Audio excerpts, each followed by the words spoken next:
Come on, Sony. You're really screwing up my videos. Seriously.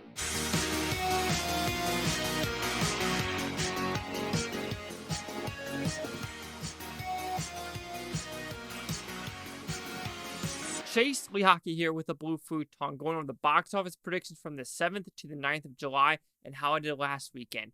I wish I could tell you how I did last weekend because Sony still won't give the actuals of their movies, so I have no idea what No Hard Feelings and Spider-Man really is, because Spider-Man and Elemental are no joke back-to-back, and it's really jacking up what I'm predicting next weekend. But this weekend, we really have two wide releases, Joyride and Insidious The Red Door. I'm hoping Joyride is as raunchy as it says it is, and it's as more raunchy than No Hard Feelings. I thought No Hard Feelings was fine, but I was expecting more raunchiness. Hopefully, Joyride will give me that raunchiness humor that I've been craving.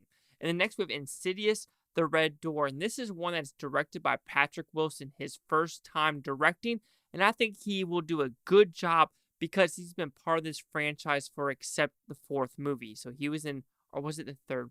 I don't remember, but he was in all of them except one of them. So I do think he is going to do this well. He has James Wan producing it as well, and the writer also wrote the first one. So I think this has a good chance of doing good.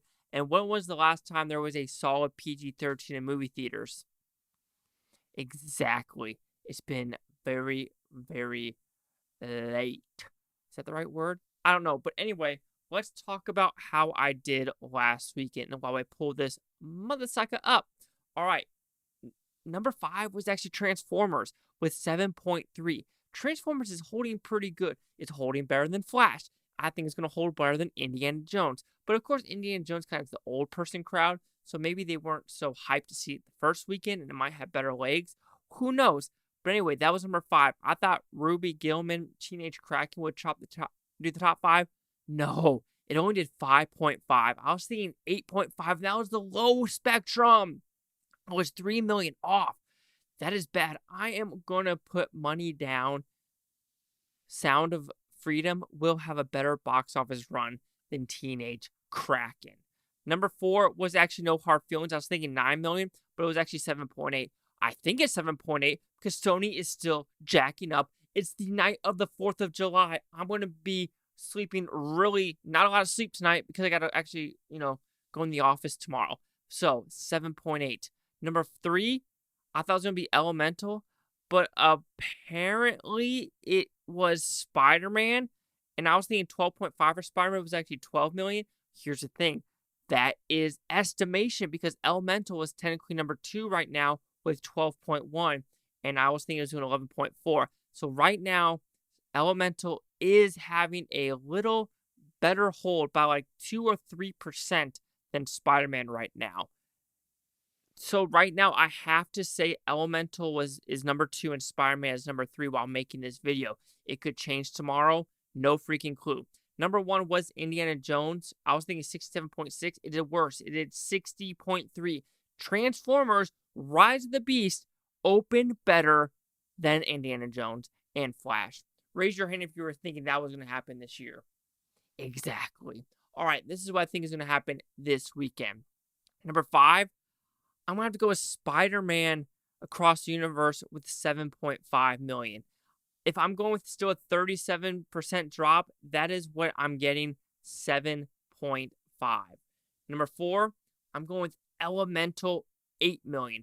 Like I said before, Elemental is having a better drop than Spider-Man. So that's why I'm thinking it's going to do a little bit better this next weekend. But I only could go off of the estimates. Am I crazy? Who knows? This is going to be very, very close, and it's going to be, it's a pick'em. It's straight up a pick'em if you go to Vegas. Number 3, I'm going with Joyride with 15.5. That's about the same exact as No Hard Feelings. Can this do a little bit better? Maybe, but I'm playing a little bit conservative with this R-rated film. I think people are going into it thinking, this might be a little bit too graphic, but we will find out. Number 2. Indiana Jones and Dial of Destiny, I'm going with 22 million. I'm going with the steep drop because most of these blockbusters are having steep drops. So that's my guesstimation. it is going to drop pretty hard. It seems like the audience score hasn't been the greatest either, so that's why I'm sticking with it. Number one, I am going with Insidious, The Red Door, 27.5 million. I think this has some good umph to it. It's summer, hasn't had a PG-13 movie in a while. I think, oh yeah, the last one was Boogeyman, and that was a month ago. And Boogeyman did pretty good with 15 million, but since Insidious has something to do with other properties, I do think it will have a better chance at the box office. Recap. Number 5, Spider-Man Across the Spider-Verse with 7.5. Number 4, Elemental, 8 million. Number 3, Joyride, 15.5. Number 2, Indiana Jones Dial of Destiny, 22. And number 1, Insidious, The Red Door with 27.5. Right, wrong, who the hell knows? Chase out with the Blue Futon. Like, comment, subscribe. Let me know what you think of Futontopia. You Blue Futons think about a freaking great day. And next week, it's actually Mission Impossible, but that opens on a Tuesday. And I think that's the only movie that actually comes out that weekend. So next box office is going to be really weird to do a Tuesday opening for a week. It's going to be a crapshoot. Crap freaking shoot.